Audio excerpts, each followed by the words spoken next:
Бүгін сіздермен өте дәмді болып шығатын кекс дайындаймыз. Видеоны аса лайк басып, жаңадан есептеуіш машина тіркеліп, қоңырау белгісін басып кетіңіздер.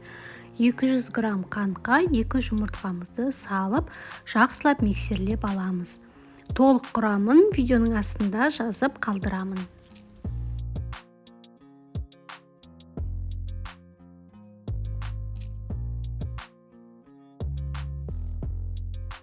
Әппақ болғанша миксерлеп алып, үстіне жылы сүтімізді, сары майымызды қосып, араластырамыз.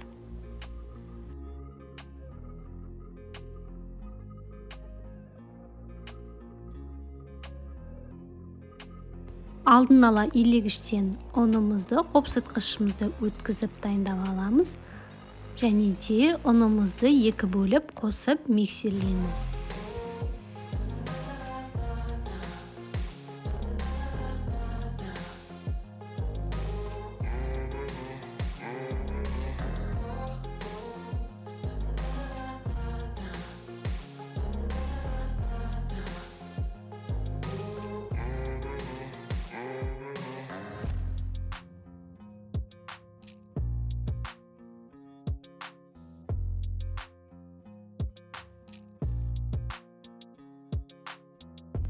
Кекске мен мейіз қостым. Өз қалауларыңыз бойынша мейіз қосуларыңызға да болады, қоспай қойыңыз. Мейіздің орнына шоколадта қосуларыңызға болады.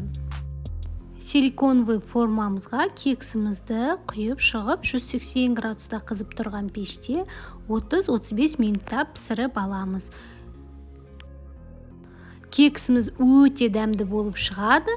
Видеоны аса лайк басып, жаңадан есептеуіш машина тіркеліп, қоңырау белгісін басып қойыңыздар. Рахмет сіздерге.